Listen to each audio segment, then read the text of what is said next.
consultor jurídico del Poder Ejecutivo, el doctor Antoliano Peralta, nos distingue con su visita hoy aquí en Buenas Noches, Buena Suerte, debido a que usted es una persona, un hombre de noticia, no solamente por el cargo que ocupa, sino por la forma en que lo desempeña.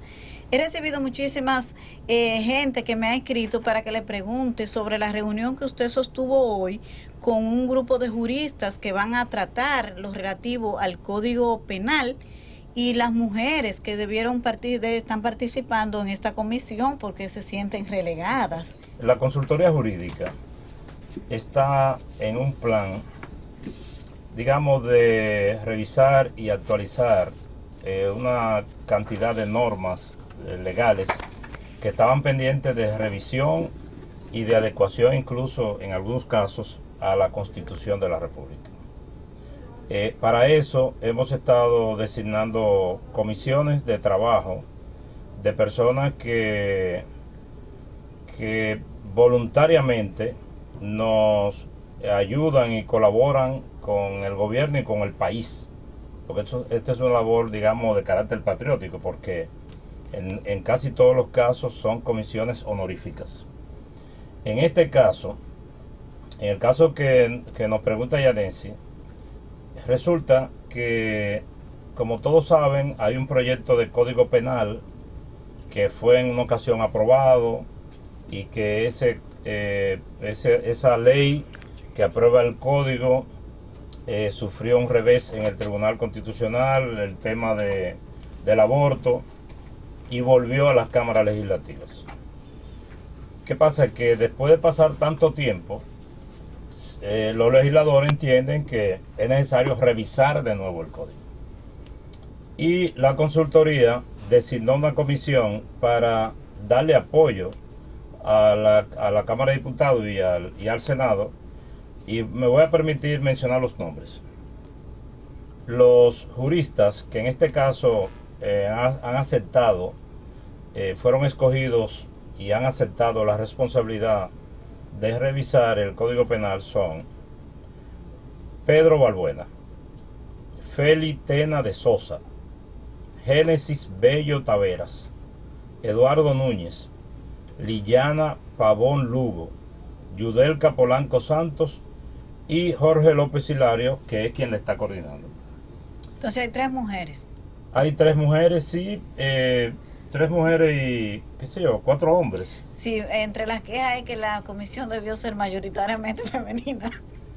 Yo no sé por qué, porque debo decir, Yanesi, que en este código los diputados decidieron, frente al conflicto sobre el tema de las 3 causales del aborto, seguir conociendo el código en una ley, porque el código es una ley, y conocer en otra ley el tema del aborto. De manera que si es por eso, no tenían que prevalecer las mujeres, porque no se va a tratar por el momento, eso es lo que se plantea, el tema de las 3 causales. Vamos a ver, aclarar. Entonces, el Poder Ejecutivo estaría en el ánimo de que ciertamente, como han planteado algunos, el tema de las 3 causales sea sacado del código y se apruebe en un proyecto especial.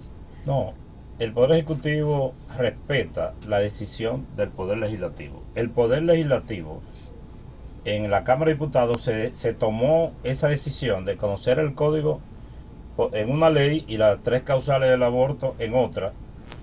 Y yo, de manera personal, no el Poder Ejecutivo ni la consultoría, yo de manera personal no veo eso más que como una técnica legislativa, un mecanismo de agilizar el conocimiento de una ley en la cual parece haber consenso y seguir discutiendo otra en la cual la sociedad está más o menos dividida y no se ha puesto de acuerdo.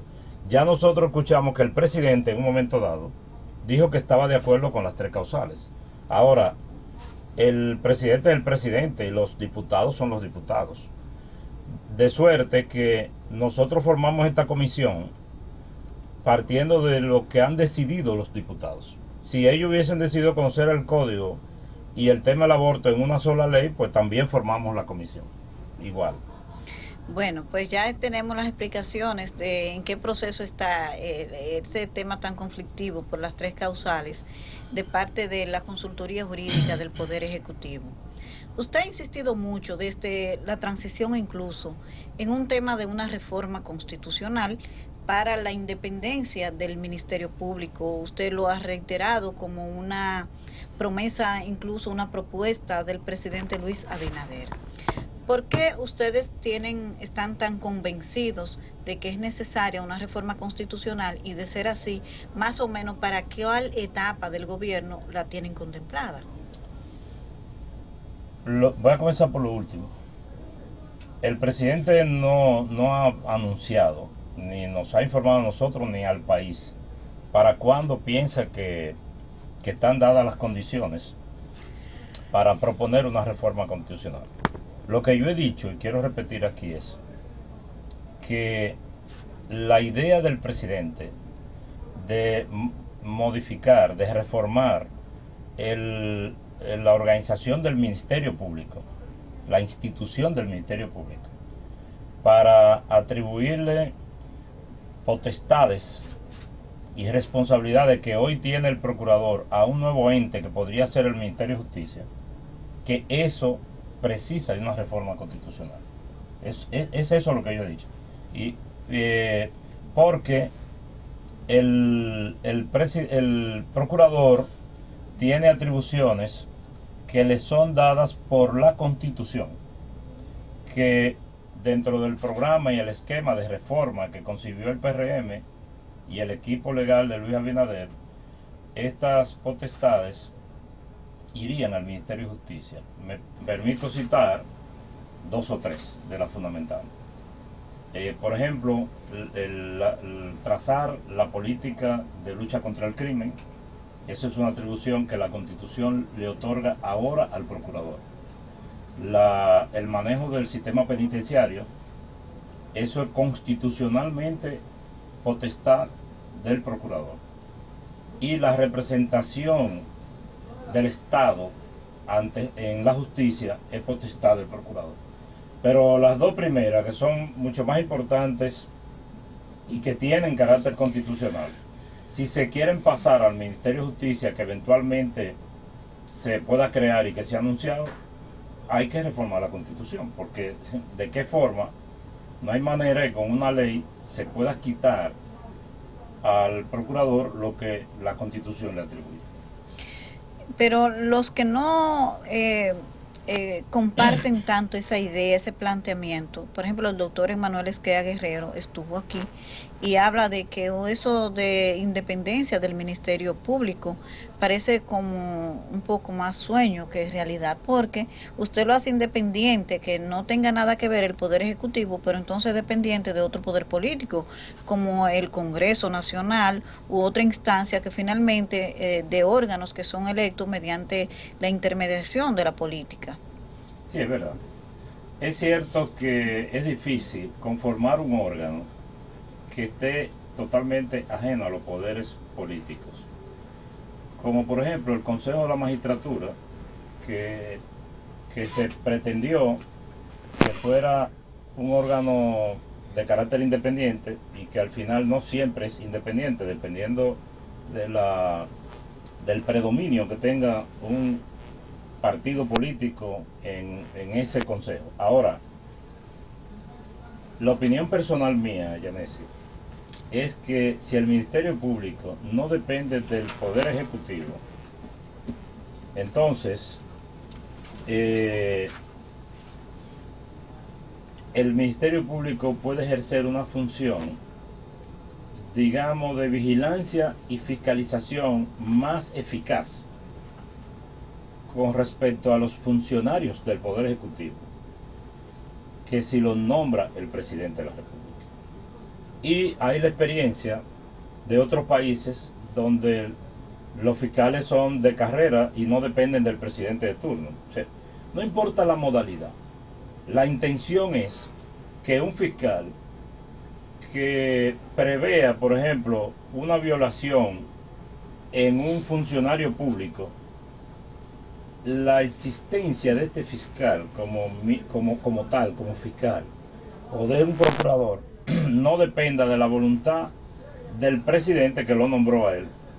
Pero decía el doctor Esquer, y lo tomo como referencia porque recientemente él habló ampliamente de ese tema, que a él le parece que incluso ahora en el diseño actual del Ministerio Público hay demasiada independencia, porque de 14 fiscales, el presidente, el Poder Ejecutivo, solo puede designar 7, que eso es poco para un presidente.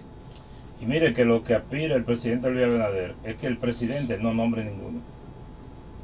Que los fiscales no los nombre el presidente, porque fíjense lo que pasa en eso. Los funcionarios del Poder Ejecutivo son los que administran los fondos públicos. Los fiscales y otros órganos de control, como la Cámara de Cuentas, la Contraloría, etcétera, son los que tienen que, digamos, vigilar la actuación de los miembros del Poder Ejecutivo. Pero que resulta que el procurador es un miembro del Poder Ejecutivo, que lo nombra el presidente igual que como nombra al consultor jurídico o al ministro de Medio Ambiente. Entonces, en este gobierno, el presidente designó unos fiscales y una procuradora que no son de su círculo político, que no le deben obediencia política, y las cosas marchan.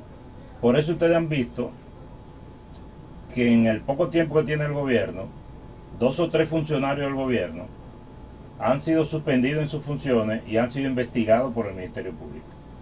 En 5 meses que tiene el gobierno. Eso, en otro gobierno eso no hubiera ocurrido, porque con una llamada del presidente a un procurador que posiblemente sea compañero del mismo comité del funcionario que está metido en el problema, se hubiese resuelto.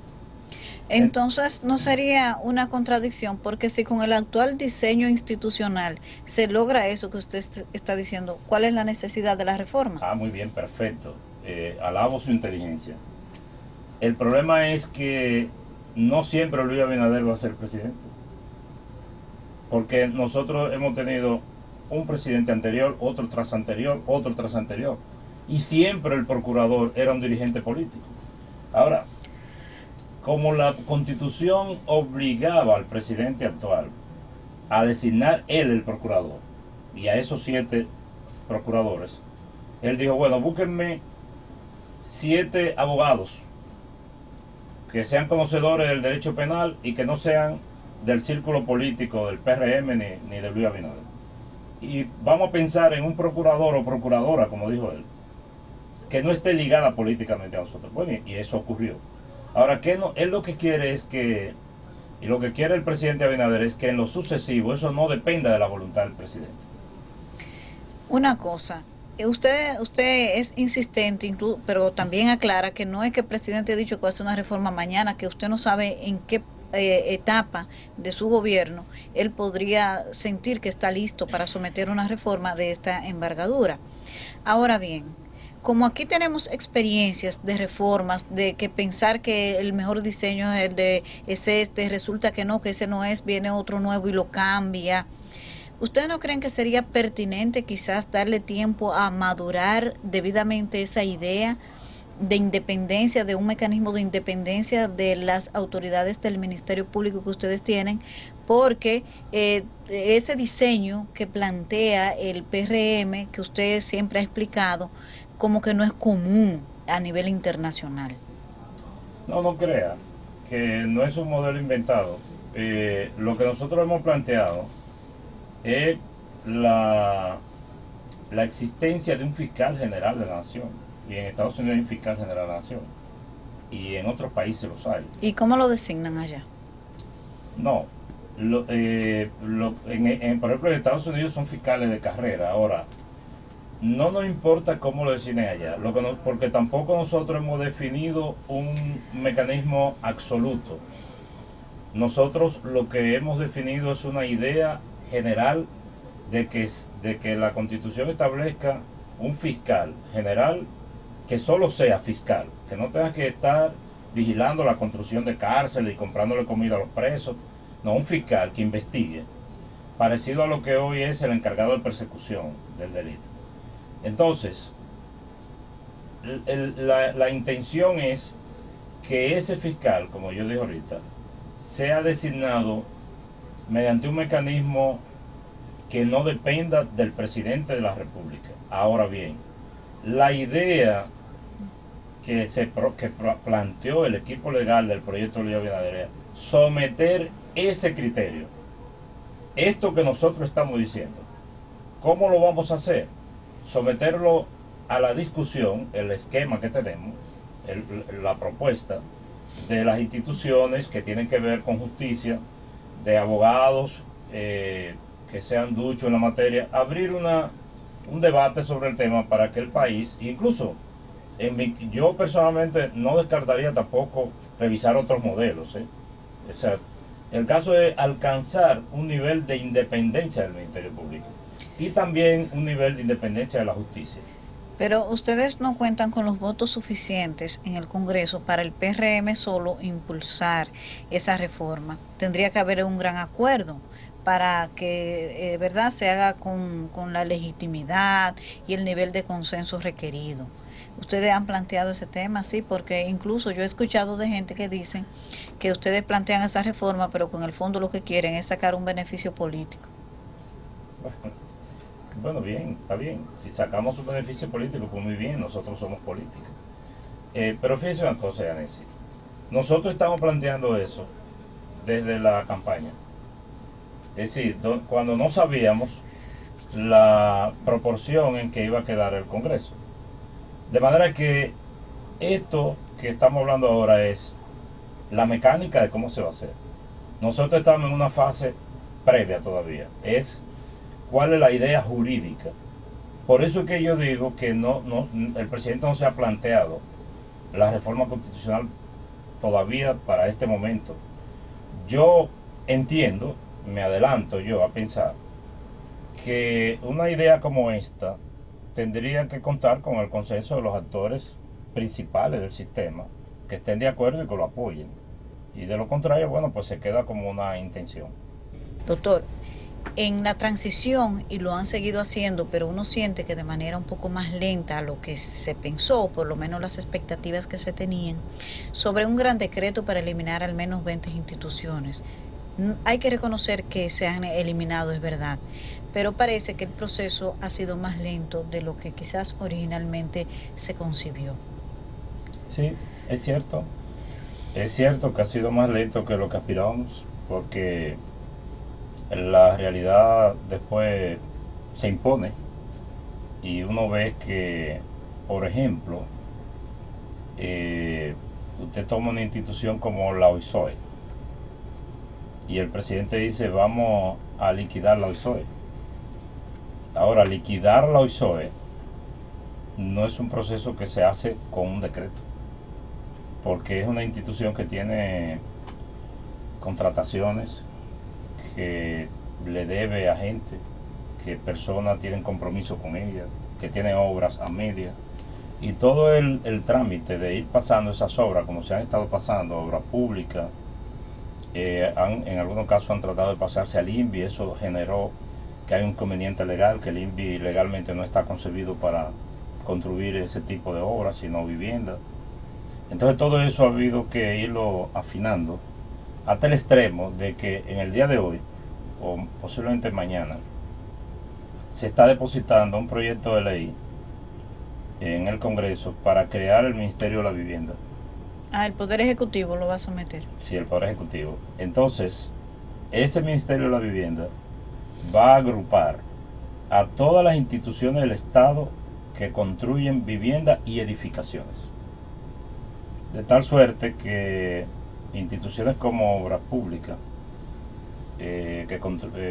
no van a construir edificaciones, sino, ¿cómo se llama?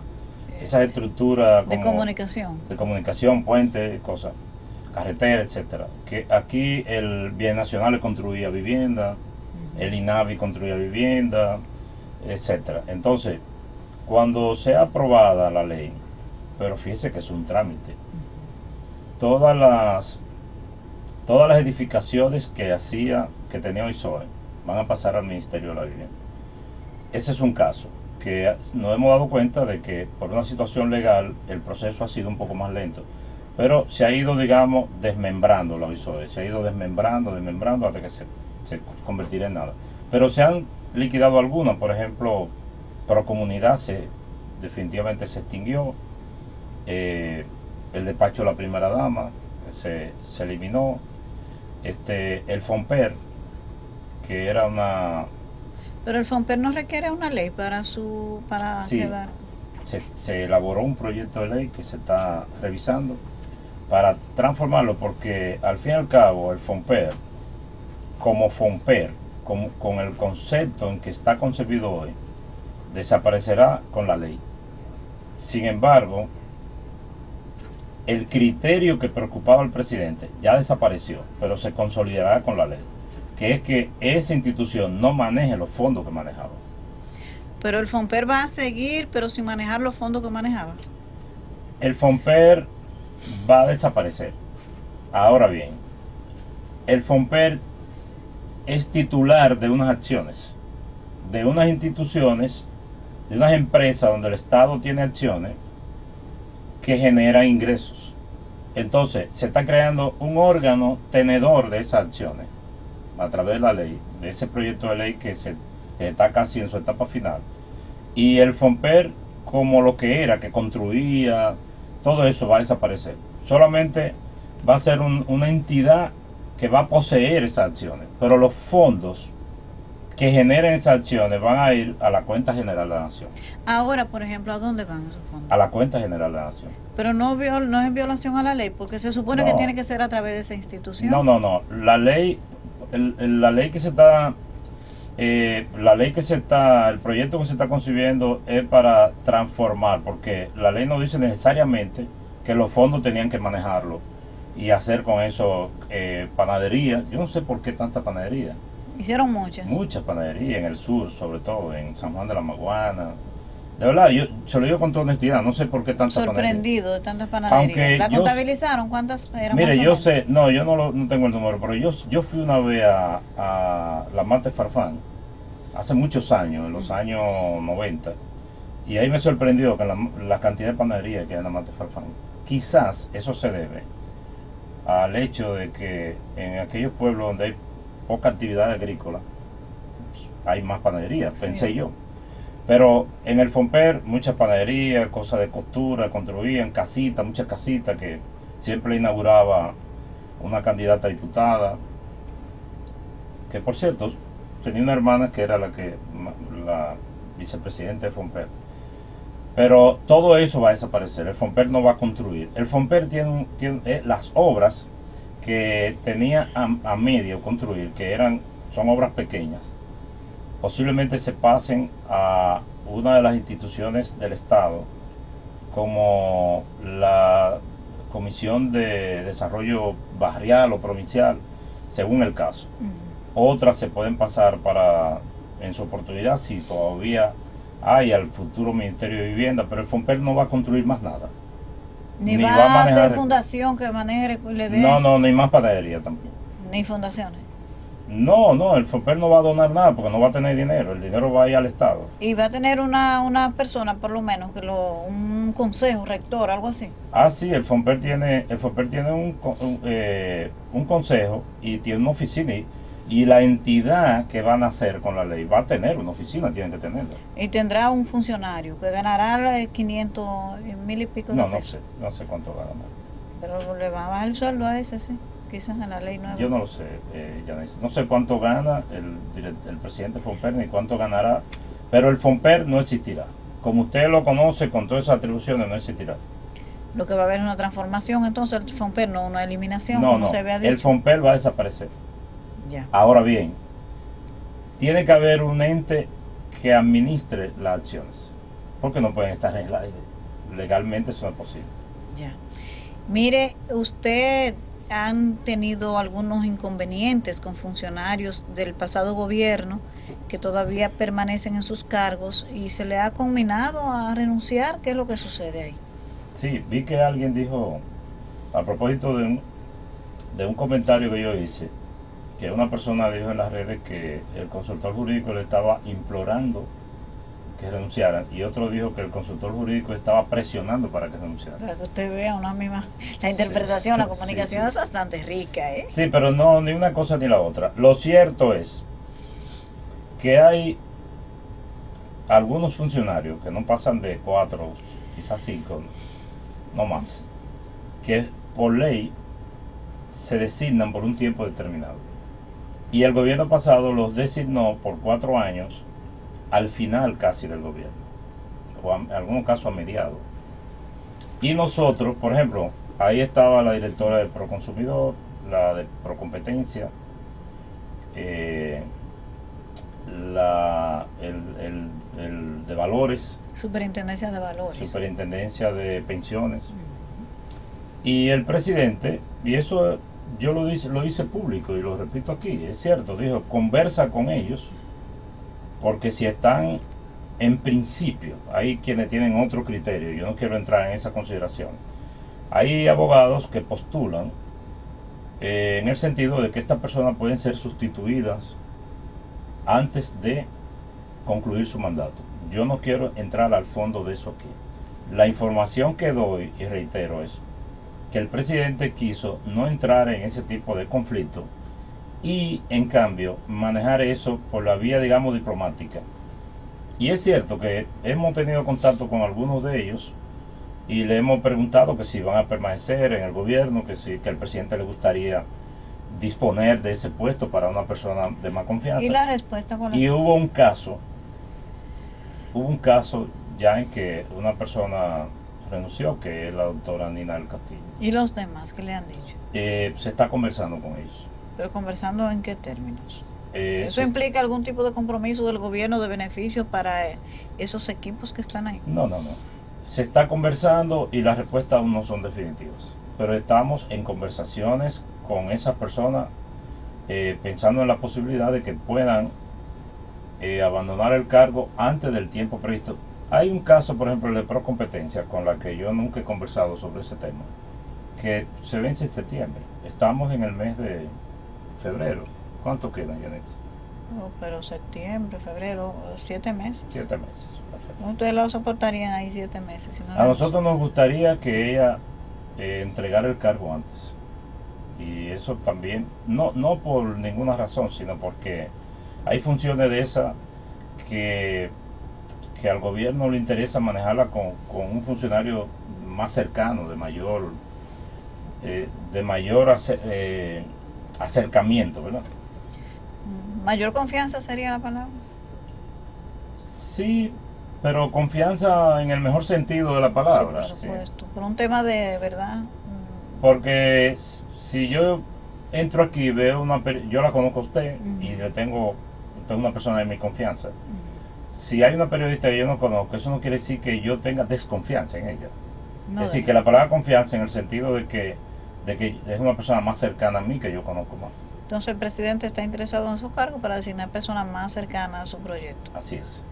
¿Y ustedes le han puesto algún plazo? No en el caso de Procompetencia, sino de los otros funcionarios. No, sencillamente hemos iniciado conversaciones con ellos. Mire que, por ejemplo, el superintendente de Valores, Ujú. con quien yo he conversado, que es el único con el que yo he conversado, que hay otros que han conversado otras personas, Ujú. además de la de Proconsumidor, que sí conversé mucho, es mi amiga Nina, Ujú. y por eso yo me acerqué a ella. Y ella dejó el cargo. Pero el superintendente de Valores es una persona de mi estima personal. Ujú. Y hemos tenido un diálogo muy franco, muy abierto y no hemos concluido en nada, pero vamos a retomar el diálogo. ¿Usted no lo está presionando? No, de ninguna manera. Ese no es mi estilo, ni fue ese el mandato que me dieron, y menos a él, que es mi amigo también. ¿El presidente podría destituir esos funcionarios? ¿Legalmente es posible? Hay una corriente jurídica que dice que sí, otros dicen que no, y yo dije que no quería entrar en esas consideraciones aquí. No, usted puede decir para que edifique a los oyentes de Buenas noches. Sí, Buenas pero suerte. no quiero entrar en esos detalles porque son personas con las que yo estoy en conversación amigable. Una propuesta que tiene el presidente Luis Abinader, también una promesa de campaña, de convertir en ley los programas de asistencia social, pero tengo entendido que sería como la creación de una dirección general o un ministerio de asistencia social. ¿Ese proyecto ya se está trabajando? Sí, se está trabajando, pero si me lo permite, Yanesi, tengo una nota aquí que si tenemos tiempo, es muy resumida. Sí, por supuesto, adelante. Okay. En los primeros 6 meses de gobierno, la presente administración ha impulsado importantes cambios normativos a nivel legal e infralegal. Cuando hablamos de infralegal, son disposiciones que no son dispuestas por ley, sino por decreto o resolución. En el marco legal se destaca la primera ley de este año que prohíbe y sanciona el matrimonio infantil, que fue ya promulgada. Otro tanto ocurrió con la revisión de la propuesta de ley de ordenamiento territorial que ya cursa en el Congreso Nacional. Igualmente se trabaja en la modificación de las leyes de libre acceso a la información pública, de los órganos de control como la Cámara de Cuentas y la Contraloría. O sea, se están trabajando 2 proyectos de ley para la reforma de la ley que organiza la Cámara de Cuentas y la Contraloría General de la República. ¿Y cuáles serían los cambios que introduciría en la Cámara de Cuentas? Porque es interesante, un órgano que siempre ha dado mucho de qué hablar. Sí. De entrada le voy a decir que la Cámara de Cuentas, antes de la reforma de la ley, por disposición presidencial y sin modificar la ley, se acaban de designar unos llamados oficiales de cumplimiento, que van a estar o están ya radicados en todas las oficinas de compras y contrataciones importantes del Estado. Pero con respecto a la reforma a la ley en sí mismo, yo quiero venir aquí cuando tengamos el proyecto trabajado a anunciar cuáles son las particularidades de la reforma, pero cuente con que el proyecto que se está trabajando de reforma, de adecuación, de modernización, tenderá a ser más transparente el proceso de compra y contrataciones públicas y a tratar de corregir los defectos que se han advertido en los procesos de compra y contrataciones a través del tiempo. Es decir, los escapes, como se dice. Pero además, la creación de la ley general estatal y el impulso necesario para las revisiones de leyes como el Código Penal, del cual ya hablamos, la ley electoral o la ley de partidos. De eso hemos hablado mucho en una ocasión y ya sabemos que la ley electoral, la ley orgánica del régimen electoral y la ley de partidos tienen debilidades y eso se está revisando en el Congreso y la consultoría jurídica por mandato del presidente también se ha sumado a eso. Pero a nivel, digamos, de disposiciones que no son de carácter legal, sino reglamentaria y mediante decretos, tenemos el Gabinete de Transparencia, el Gabinete de la Mujer, el Gabinete del Agua y el Gabinete de Salud, entre otros. Ahora, yo le voy a dar a usted a este programa unas informaciones que no se han hecho públicas. Excelente, adelante. Mire, a través del Ministerio de Administración Pública, como una iniciativa principalmente del Ministerio de Administración Pública en coordinación con la consultoría jurídica, se está trabajando la revisión y actualización de la Ley de Función Pública, la Ley Orgánica de los Ministerios. Recuerde que existe una ley orgánica de la Secretaría de Estado, que es como la ley marco de la Secretaría de Estado, y que luego cada Secretaría de Estado tiene su propia ley. La Constitución del 2010 transformó la Secretaría de Estado en ministerio, que en el fondo no es una transformación muy sustancial. Sin embargo, la misma ley de la Secretaría de Estado, aunque hubiese conservado el nombre de Secretaría de Estado, ya resultaba un poco desfasada y obsoleta. Entonces, se está creando la Ley General de los Ministerios, que es una modificación a la Ley de la Secretaría de Estado. También se está trabajando en una propuesta de una ley que se llama Ley General de Servicios Públicos, una propuesta de ley de buen gobierno y conflicto de interés en el sector público. ¿Cómo sería esa ley? qué consistiría? Usted sabe lo que son los conflictos de intereses en el sector público. No quiero entrar en la particularidad de la ley, pero solo definirle el concepto, ¿verdad? Los servidores públicos con frecuencia tienen una serie de conflictos de intereses con respecto a sus funciones, que muchas veces son objeto de discusión, de que si una persona puede ejercer una función pública, si puede contratar con el Estado, si no puede, si la ley lo que dice, en fin. Entonces, una ley que defina con claridad los conflictos de interés en el sector público. Pero no se preocupe, que yo voy a venir aquí con los proyectos a decirle, le estoy haciendo el enunciado. La promesa, señores. No, eso es una promesa que será cumplida. Así será. También estamos trabajando la participación ciudadana en la gestión pública, que está previsto en la ley 176-07 de los gobiernos locales, la participación ciudadana, pero en sentido general, en la administración pública, una ley que regule la participación de la ciudadanía en ciertas funciones públicas. Una propuesta de ley de responsabilidad civil o patrimonial del Estado. Esto ha sido objeto de muchas discusiones. Si el Estado se puede embargar, si no se puede embargar, si tiene que responder, si no tiene que responder, si el Estado puede hacer lo que quiera sin incurrir en responsabilidades. Quiero decir que la Constitución actual, si la memoria no me falla, en su artículo 148 establece la responsabilidad patrimonial y civil de los funcionarios públicos a título personal por sus funciones, por actos que debieron hacer y no hicieron, o por actos que no debieron hacer e hicieron.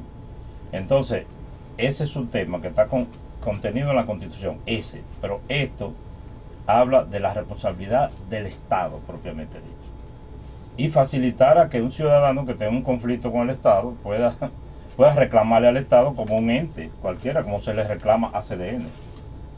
La propuesta de reglamentación de la ley orgánica de la administración pública. La administración pública tiene una ley marco, que es la ley 247-12. Es una ley que regula la administración pública, que a su vez, de la cual se desprenden otras normas, tanto de carácter legal como de carácter reglamentario. Pero esa ley carece de un eficiente reglamento y se está trabajando en esa reglamentación. La reformulación de la ley de pensiones y jubilaciones y del personal civil del Estado. Eso no amerita mayores explicaciones. Una reforma de la ley de desarrollo local. Cuando decimos la ley de desarrollo local, acabo de mencionar la ley 176-07, que es la ley que regula los gobiernos locales, en los municipios y los ayuntamientos y el Distrito Nacional. Esa ley amerita una reformulación. Incluso después que esa ley se promulgó, la misma ley de régimen electoral y la ley de partido la afectan de alguna manera, y en algunos casos entran en contradicción esa y otras leyes. Por ejemplo, si me permite un ejemplo, así para decir algo de memoria. La ley electoral establece que los distritos municipales, los votos de los distritos municipales serán útiles y eficientes solo para elegir a los gobiernos locales del distrito municipal. Entonces hay una situación porque un distrito municipal es un elemento de un conjunto que se llama municipio. Por ejemplo, ¿cómo se llama el distrito municipal? Manuel Bueno, mándale saludos a nuestra gente por allá. A la gente de Manuel Bueno, un saludo de parte mía y de Yanesi. ¿Manuel Bueno pertenece a qué municipio? Eso es el municipio del Pino. ¿El Pino es un municipio? El Pino es el municipio, sí, que pertenece entonces a Lomas de Cabrera, que es más grande. No, pues el Pino es un distrito municipal. No, el Pino es un municipio, lo hicieron municipio. Lo que pasa es que no puede pertenecer a Lomas de Cabrera, porque Lomas de Cabrera es otro municipio. Otro municipio, ciertamente quedaron divididos. ¿Pertenecen a Dajabón? A Dajabón. A la provincia de Dajabón. A la provincia, sí. Perfecto. Entonces, en Manuel Bueno, elige un director, que es como su síndico. Ujú. Los ciudadanos de Manuel Bueno, que son ciudadanos también del municipio del Pino, ¿verdad? Si hay un municipio que se llama El Sí, Pino. sí, es así. Ok. Entonces los votos de estos ciudadanos en Manuel Bueno no cuentan para elegir a los a las autoridades locales del Pino, de lo cual, pero ellos son ciudadanos del Pino. Entonces hay una serie de contradicciones que da lugar a que haya que revisar esta ley y concatenarla mejor con la reforma de la ley electoral. También estamos, y esto es importante, estamos discutiendo la revisión o elaboración de un reglamento de la ley de salario del sector público. El sector público tiene una discordancia en los salarios. La ley de salario que regula los salarios del sector público establece, por ejemplo, un salario tope para los funcionarios de alto nivel del Estado, que son los ministros, consultor jurídico y el procurador. Y le establece un número que lo puedo decir. La ley establece un salario de 300,000 pesos para los funcionarios del más alto nivel del Estado. Pero hay funcionarios que ganan hasta 1 millón de pesos. Voy para allá. Pero los órganos descentralizados, los órganos autónomos del Estado y sobre todo las entidades reguladoras del Estado establecen su salario. De ahí que el presidente de la República, por disposición de la ley de salario, tiene un sueldo de 450,000 pesos. Pero hay directores legales de entidades del Estado que ganan 500,000 pesos. O sea, funcionarios, usted me habló ahorita del FONPER, funcionarios de entidades autónomas que tienen un sueldo por encima del sueldo que la ley establece del presidente. Entonces, eso es una situación que ha generado esta ley, que hay que revisarlo. Y el objetivo es que esas instituciones descentralizadas no tengan esos salarios así tan altos. ¿Cuál es el espíritu? ¿Qué es lo que pretende corregir la ley? La ley lo que pretende es establecer un régimen de salario equitativo, en sentido general. Ahora, esto genera también una situación que yo quiero decirle a usted aquí entre nosotros. Mire, un consultor jurídico o un ministro X generalmente es un funcionario político que acepta una función como una colaboración con el gobierno que le ayudó a impulsar. Y en muchos casos,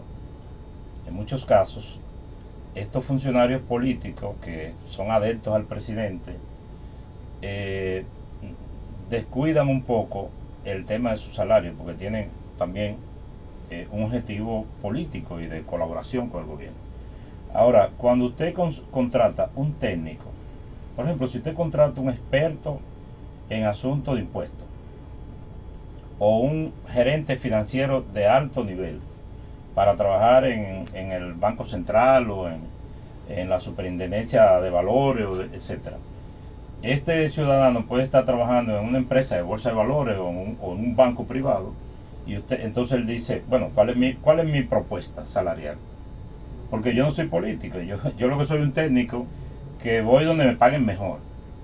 ¿Me explico? Entonces, esto también, en el momento en que se vaya a abordar este tema de los salarios públicos, hay que tomar en cuenta que hay funcionarios técnicos que si no se les paga un salario determinado, no estarán nunca sirviéndole al Estado. Entonces eso siempre se ha debatido, esa situación de si pagar estos salarios a estos técnicos, porque de lo contrario se van al sector privado. Así es. El Estado no entonces se debilita en cuanto a su funcionalidad o a la calidad de su servicio en determinado sentido. Ya. Mire, doctor, entonces van a someter el proyecto de ley para crear el ministerio o la dirección general de los programas sociales. No, todavía no lo van a someter. Se está trabajando en eso, pero no está tan adelantado como el Ministerio de la Vivienda, que se va a presentar mañana. ¿Y para cuándo más o menos ustedes tienen contemplado? No le puedo decir, porque cuando esto se comienza a discutir, son jornadas de trabajo. Yo le digo a usted, por ejemplo, que el proyecto de ley del Ministerio de la Vivienda se comenzó a trabajar desde antes de ganar Luis Abinader las elecciones. Tenía un enfoque claro del tema. No, había un equipo técnico trabajando cuáles eran las primeras iniciativas que se iban. Pero esto conlleva una serie de... Y después la consultoría jurídica le ha dedicado horas hasta que se afinó. Porque de lo contrario, usted puede presentar un proyecto que si usted no está muy detenido en los detalles, cuando viene a ver entra en contradicción con alguna otra ley. Entonces todo esto es un trabajo tranquilo y de relojería. Mire, ¿y cómo que ustedes van a ser tranquilos y de relojería la presión que tienen a lo interno del PRM para que le den oportunidad a su militancia de participar en puestos públicos? Sí, muy bien. Eso es una tarea en la que yo no tengo una participación importante porque eso lo maneja más el ministro Paliza, que es el presidente del partido, y él ha estado haciendo reuniones y poco a poco se está resolviendo. Sobre todo aquellos compañeros del PRM que tienen mejores calificaciones para los puestos públicos, bueno, pues cada funcionario ha estado formando sus equipos sin atropellar a nadie. Alguna gente entendía que debió aplicarse una aplanadora de inmediato. Se van a ir colocando los compañeros, pero tomen en cuenta, y deben tomar en cuenta también los dirigentes del partido y los militantes, que el presidente Abinader dijo un día: hay que darle oportunidades a los compañeros y formar los equipos de trabajo en la medida de lo posible con los compañeros del partido, sin que veamos el Estado como un botín. Y quizá hay esa perspectiva en algún sector del PRM que piensa que el Estado es un botín. No, al contrario. El PRM que está diciendo que no quiere ver el Estado como un botín. No, pero también hay gente que por eso presiona, porque entiende que era así, un asunto entre en dos, más o menos. La gente que trabaja, miren, Yanesi, sin que nos mintamos nosotros mismos, vamos a hablar con claridad. El Estado siempre ha sido el mayor empleador en la República Dominicana. Este es un país de déficit de empleo. Ahora, a raíz de la pandemia, esto se ha triplicado, ese déficit. Y cuando yo digo triplicado, no lo tome de manera exacta, sino estoy usando un hipérbole, una metáfora, digamos. Ojalá que Rafael Peralta no me oiga diciéndole metáfora eso. Lo que quiero decir es que, según las estadísticas que yo he visto, pasan de 700,000 los nuevos desempleados en la República Dominicana. Sí. Entonces, en un gobierno que entra en la situación de crisis en que encontró el gobierno, el Estado, y que se agrava con esto, pues todo el mundo, hasta los que no trabajaron en la campaña, hasta los que no son PRMistas, los que son simples amigos, quieren ir al Estado porque la gente tiene derecho a querer subsistir. Pero mucha gente que está ahí también trabajando y que no son PRMistas también deben subsistir. Entonces hay que mantener un equilibrio en eso, mantener un equilibrio. Lógicamente, los que tengan más mérito, porque que se le tome en cuenta. Mire, pero mucha gente critica que el presidente nombró muchos funcionarios que no eran como del PRM, incluso lo llaman como un gobierno de élite a ustedes. ¿Usted cree que yo soy de élite? No, usted... Yo lo que soy un hombre de Miche, un pobre hombre de Miche. Usted ¿no? De la élite de Miche. Era del jet set de Miche. No, pero ciertamente hay algunas críticas de eso, de que hay muchos funcionarios del gobierno, que no es su caso, por supuesto, que viene de la fila del PRM, pero que no forman parte necesariamente de ese partido, y como que medio los militantes se sorprendieron a ver caras desconocidas, de gente que nunca vio. Gente que colaboró con el presidente sin ser del PRM, eso es así. Que eran por ejemplo, la gente de su equipo económico, eran de su equipo económico. Ahora, no concibo que un proyecto político se surta para poner todos los funcionarios solo de los dirigentes del partido. No me parece que eso sea posible. Bien, señores, esta ha sido la conversación con el consultor jurídico del Poder Ejecutivo, el doctor Antoliano Peralta, que hoy nos ha acompañado en nuestro programa Buenas noches, buena suerte.